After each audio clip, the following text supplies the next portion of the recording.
Hey guys, this is Hell Hades. This is going to be another Raid Shadow Legends video.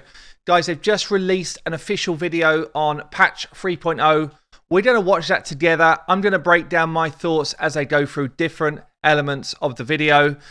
Before we do that, the appreciation pack is out. So for those that saw my video a couple of days ago where I said, go into their Discord, they're doing away some free stuff, but you had to fill out this form. Hopefully you guys have all got this now. Got yourself a free 4-star chicken. Some people are like, oh, it's only a 4-star chicken. Guys, a 4-star chicken's better than nothing for doing nothing. So take that one. Thank you very much. There's also some notes out for the more free stuff. I actually really like what they're doing as well. Consistently putting out this free pack. You know, gems or brews or silver every day.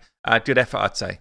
They put out some news yesterday about the patch as well. So what we can do is we're going to watch the video together. I'll give my comments as they go through. Basically cover the video, in the video, a load of this stuff anyway. They don't cover these champion fixes and changes or some of the stuff at the bottom here. So we're going to do the video first. I'll come back to some of these notes here and give my thoughts. But there is one really, really key one that a lot of you might miss. So make sure you come back to this part at the end of the video. The other thing which I think is a good effort is what they've done here to the Bastion. It's a minor thing in terms of like the quality of the game and all that type of stuff, but just that they've given it some thought. It's like, yes, we didn't do anything for Halloween because we were saving it for Christmas. And actually, good effort having like an animated part and all that type of stuff. Good effort leaving Elhain out because it's a talking point, right? Like, is she actually properly dead? Is the dragon properly finished her off? Where is she? Or can she just not skate? Or is she like having what's the little adverts? There's adverts where she's kind of off dating Dead Night or something. I don't know. Anyway, let's crack on with this video, and I will give my thoughts as we go. Okay, look, I personally love when they drop these type of videos. This is what they should be doing. This is the type of like hype type of video that they should drop if they're pushing out a new patch. And 3.0 obviously is coming. I'm hoping that a lot of old players will get to see this video and be like, you know what? This is like a major change for the game. Let's get into it. I'll pause it here and there just to kind of give my thoughts on different stuff that they're going through. Hey Summoners, with the holiday season upon us, we're kicking off the celebrations early by taking a deep dive into the Doom Tower. Plus, a couple extra stocking stuffers. The tower's due to come out very soon. All the key mechanics and balance are fully tested and locked in, so no more teasers. In this video, we'll be talking mechanics, format, structure, rewards, and everything else you might want to know about it. Let's jump in. The Doom Tower is an entirely new gameplay mode. It's a monthly set of challenges that offer a whole host of bosses, items, and rewards. In a nutshell, you clear floors of enemies one by one. Do you see that triple C-feet floor right there? That's nasty. To get to the top of the tower. You beat a load of bosses, and you farm a pile of materials for awesome new artifacts. The concept is simple, but let's dig into how this thing works. Let's start with the format. First, the tower has 2 difficulties, normal and hard, each with their own rewards. They're both open from the get-go, and you can choose whichever difficulty you want to play on.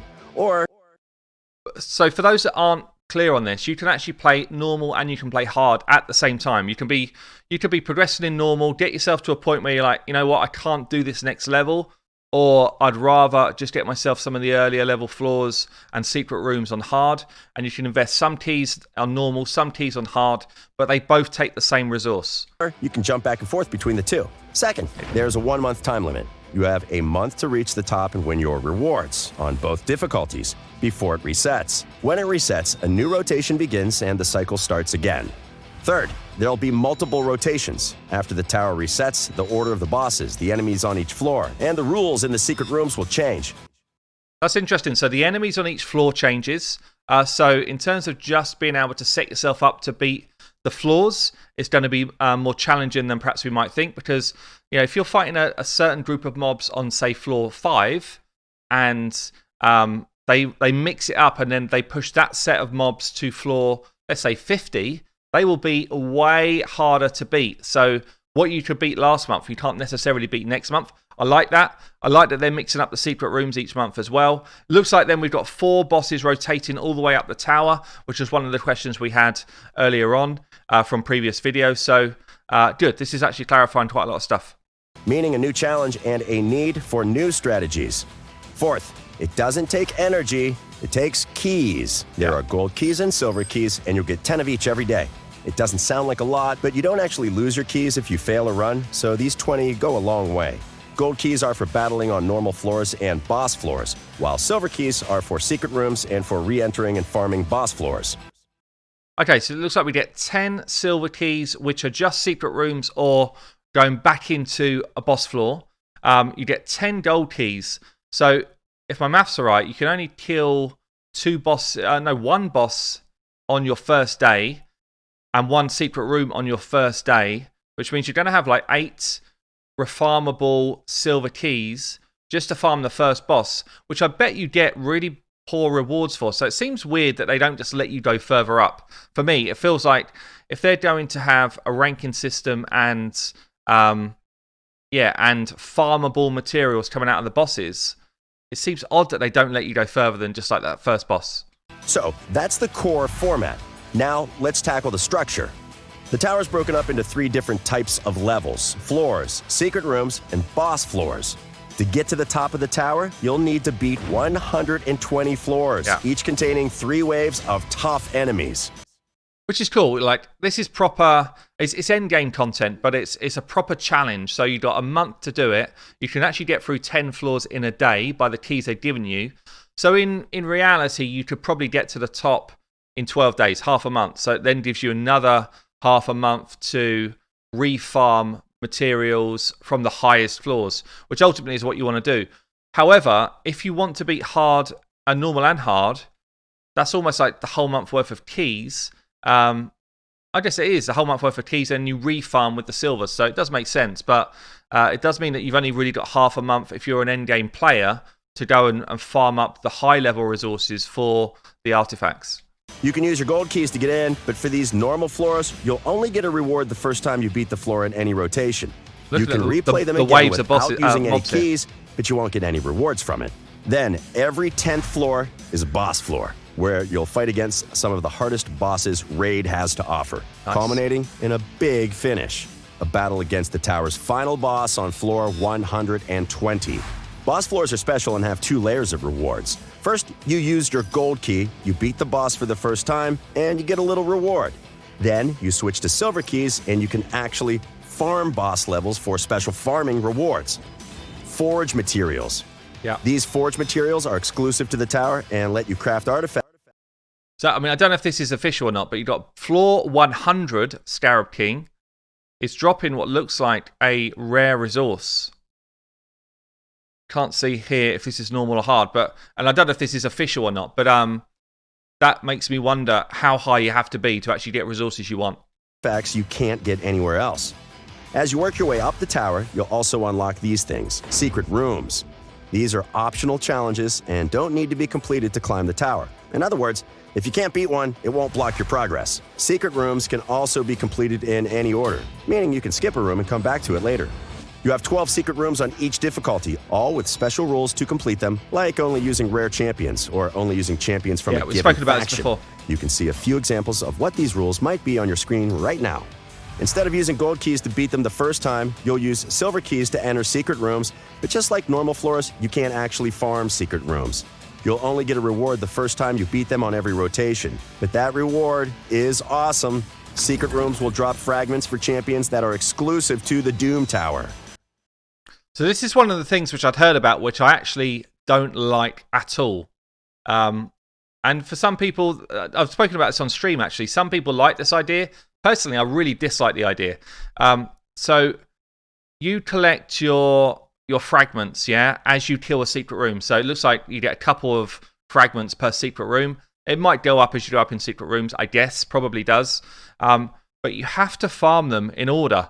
So you have to go this epic, into this epic, into this epic, before you start even getting to the legendary champions. It's going to be a bit like the Drexar Bazaar thing, where it's actually going to be several months before you can get that legendary champion you really want. Personally, what I'd rather they did, and obviously it's too late now because they've released it or they're releasing it, but I'd rather that they had different price points for different champions, and you choose, do I want to go save and get that legendary, or actually for me, is it more important to get that epic because he's going to help me in other stuff? So I don't love that they're doing it this way, because it just forces you to have the long grind before you get that champion that you want. I don't mind grinding in games, absolutely fine actually, but I prefer choices. I prefer to make choices than to be on this kind of one-dimensional path. So I'm a bit disappointed with the way they've done this. You won't be able to get these champions anywhere else, only through fragments found in secret rooms. We'll touch on who these are a little later. If that's not enough, they'll also drop some extra silver keys to make beating them even more worth your while. Back to the tower. Let's summarize what we've covered. There are 3 types of levels: floors, secret rooms, and boss floors. You can't farm normal floors or secret rooms for... Just thinking about it, so if you get silver keys from beating secret rooms, and you can choose when you fight the secret rooms, there's actually quite a good strategy here to say, don't kill any secret rooms until you're higher in the Doom Tower, so that you can get those silver keys to farm higher level bosses, because your silver keys will reset every day. So ultimately, you don't want to be wasting silver key resource on low level boss floors. You actually want to be using the silver key resources on high level boss floors to be able to get the best possible resources for the forge. Extra rewards, but you can farm boss floors.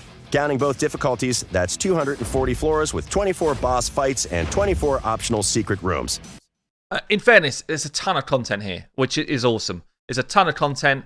I really love the way they've done it, actually, but I just feel like they're putting limiters on how people play it. That's a lot of content. And to work your way through all that, you get 10 gold keys and 10 silver keys every day. You'll get your 20 keys at midnight UTC on the dot. Now, you can't buy Doom Tower keys at the shop, and you can't get more for gems. This is interesting. I don't disagree with this in terms of like a pay-to-win mechanic. Ultimately, you get what you get every day, like Faction Wars, and they don't sell keys for this. I don't understand why they don't sell keys when they're so hell-bent on making money in this game, but actually it's a cool thing. You know, the people that are at the top of the game that could just whale out a ton of cash if they choose to, are not able to do it. Same as they can't do it with glyphs. So I guess I don't really get it in terms of, you know, all you're going to get is more forge resources, because you can't go any higher. You can't go any higher than me, for example. So all you're going to get is more forge resources to make more armor. And the armor sets I don't think are broken. So I don't know. I don't really get why they would not let you redeem the stuff with gems and stuff. But I guess they're trying to make the stance of this isn't pay to win everywhere in the game.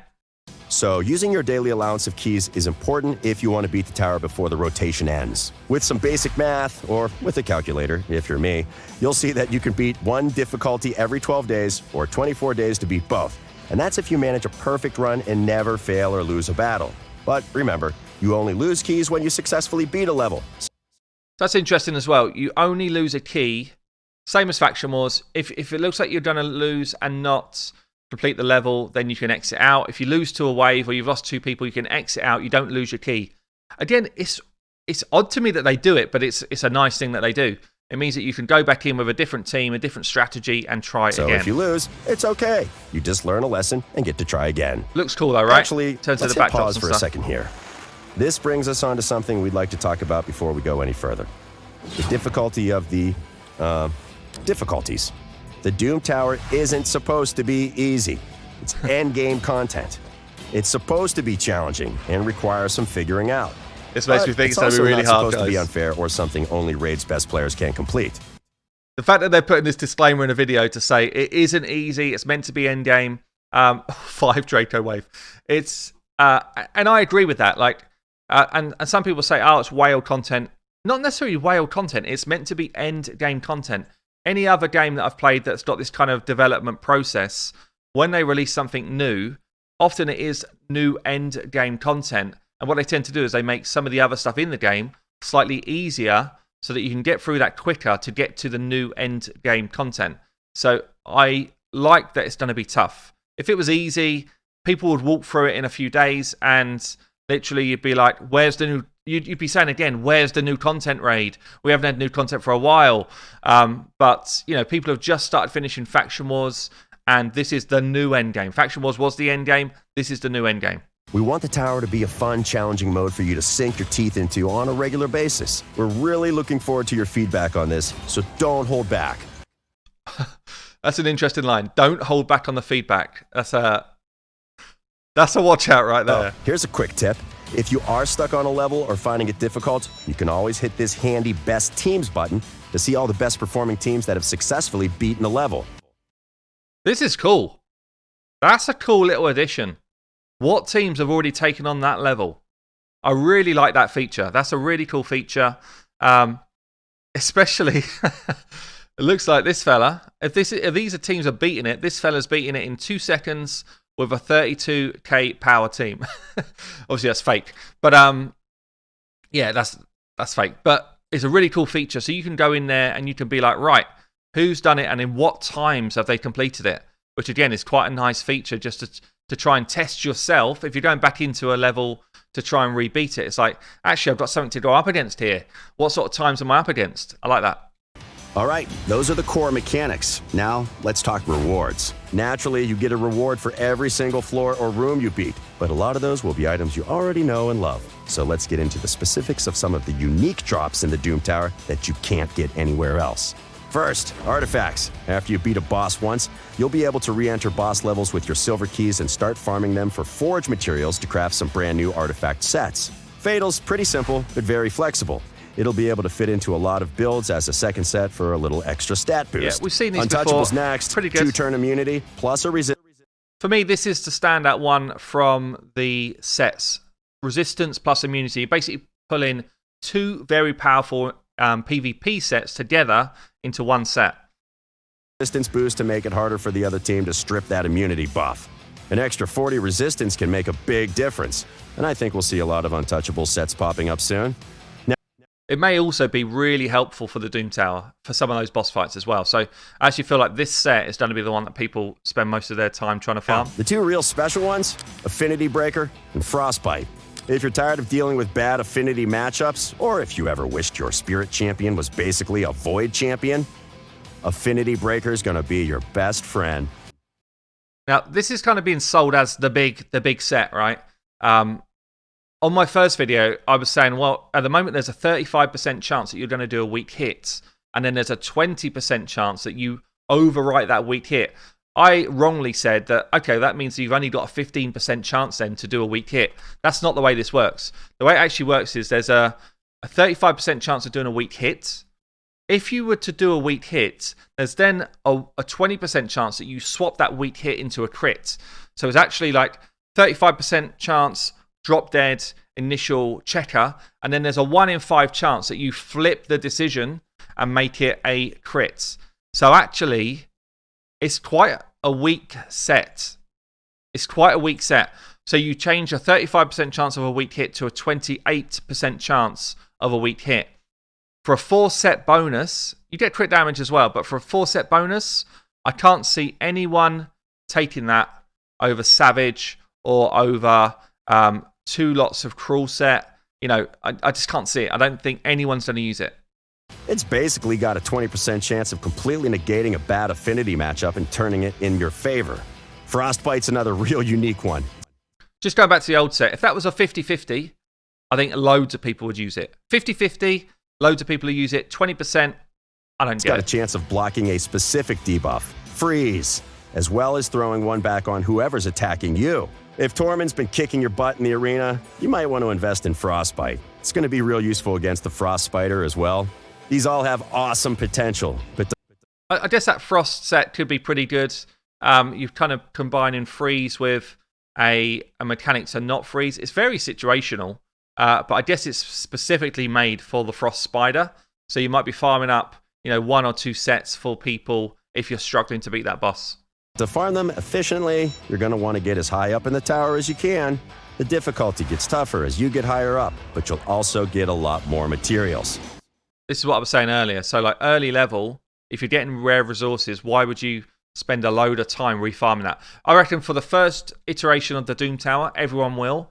I reckon on like the second or third, people will forget farming the weak source resource, and you probably won't really start playing the Doom Tower properly until halfway through the month. So get after it. Now let's talk exclusive champions. As we mentioned, this is where secret rooms come in. Using your silver keys to beat secret rooms will give you unique champion fragments you can't get anywhere else. Here's the important part to remember. Their fragments will drop from secret rooms in a predefined order, so you'll need to collect all the fragments of the first champion on a given difficulty before moving on to the second, and so on. I'm interested to know if there's a different fragment collector in normal versus hard, or whether they all just filter into that same one. Now, we've already covered the skills these champions have in a previous update highlights post, so we're not going to dissect these guys in detail here. But if you want to judge a book by its cover, here It looks they sweet, are. though. These are all the As champions always, you'll get on each they look difficulty awesome. and the order you'll get them in. Information. That looks badass, actually. And finally, we have the tower rankings. Each difficulty has its own rankings, and they're split into two main categories, global and clan. Players will be ranked according to their progress and how quickly they climb the tower. You'll only show up in the rankings after you pass floor 10. So what doesn't make sense to me, I love that they've put a rankings into this, but everyone can only get to floor 10 day 1, floor 20 day 2, floor 30 day 3. So if there's actually a rankings to see who can beat the tower first, it's really a question of who gets up earliest on the final day that's got the resources to win and then pumps on that final day. It's an odd system to have rankings against. So don't worry if you don't see yourself right away. At the end of a rotation, you'll also see a pop-up when the rankings are finalized, just before they get wiped and reset. If you've ever wanted to compete to see how fast you can make your teams, now's your chance. I'm wondering as well, where it says time here, is that time to complete the tower in days and hours, or is that adding together your times that you've achieved in the different rooms? That's it for the Doom Tower, but we did promise you a couple stocking stuffers too. We're also releasing these special holiday champions to help ring in the season, as well as some festive decorations in your bastion. To be fair, again, they look sweet. They look really awesome. The Fusion champion over here, Pixinal, looks freaking awesome. I think she will be very good for that Frost Spider encounter as well, for those that are asking about her. We've also rebalanced 7 artifact sets that were a little underwhelming. We'll keep it. This could be interesting now. Retaliation set. 35% chance to counterattack. Not bad. Regeneration set, I can't see anyone using really. An eye on how these changes impact the game and the meta. Toxic set, I wish they'd moved from 2.5% poisons to 5%, but brought the chance down rather than this one. Reflex might get some play now. The goal is to make sure every artifact set has its place and its uses. So, Destroy set will help on some of the Doom Tower stuff, potentially. Avenging set, if you don't have the champions with the max HP ability. Avenging set, what I like what they've changed here is this wording. When hit with a critical hit, has no damage penalty. Sorry, chance to counterattack. They don't have the damage penalty when you do your counterattack like you normally do. That could be quite interesting, but it's a 4-piece set. I can't see many people running it, other than like in niche setups like a Skull Crown, who's got that unkillable ability, and an AoE. So give us a shout after you've had a chance to try them. There are also a lot of smaller quality of life improvements in version 3.0, so be sure to check out the update highlights. And that's where we'll end this video. I know what you're thinking. Doom Tower bosses, right? Don't worry, we'll be releasing a dedicated video covering all the Doom Tower bosses in just a few days, so keep an eye out for that. As always, hit like and subscribe and hit that. Awesome. So that is the official video. As soon as the Boss Tower one comes out, the Bosses one comes out, I will go through that as well. One thing then to cover is just some of the changes and tweaks that they've got in the news update here. So we've talked about the Doom Tower and the video. We talked about the rebalancing. We talked about the festive Bastion, which I like. So let's talk about some of the champion fixes. Tyrant now is fixed. So we should see that he does his HP burn even when the clan boss is less than 70% health. I don't have Tyrant to test this out. If you've tested it already, give me a comment below. Tell me if it's working. If it's working, it's actually massive because he is a huge champion in Clan Boss. He's got a 10% less damage reduction ability or passive, which is huge if you're trying to run endgame Clan Boss. So I'm really keen to know if this works. Fane used to be broken. She's now fixed. A lot of people saying it's a huge nerf. It is a huge nerf if you had her and were building her for this specific thing that she would get multiple Warmaster procs. That doesn't happen anymore. She's still really good in an unkillable team. In a killable team, she's not so good. Fix some stuff on reflect damage. Occult Brawler now deals damage correctly. A lot of questions about this. I do have the answer as to what this actually means. So let me just pull that up. Here we go. So there was a visual glitch with Occult Brawler showing different amount of damage. Basically what they've done is they fixed a visual.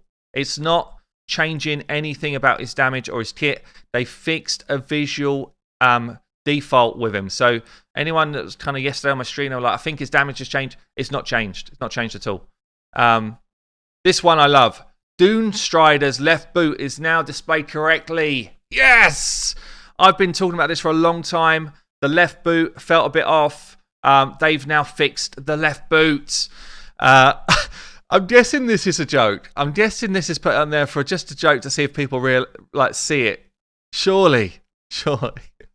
What is that? Torm in the Cold now removes buffs as he should do. I don't think there's anything else too big here.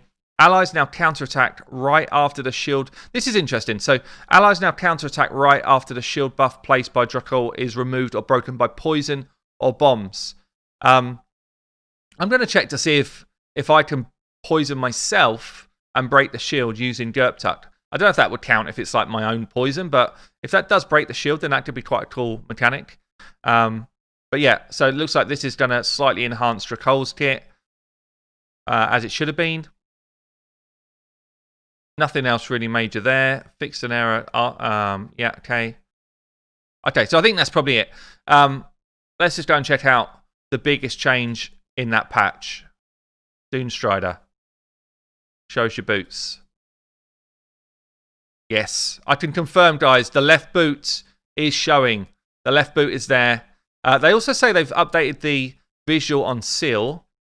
The Seal looks almost exactly the same. There's something, I think she's wearing, you can just see now. She's got some panties on. Just about see it. That's what they changed.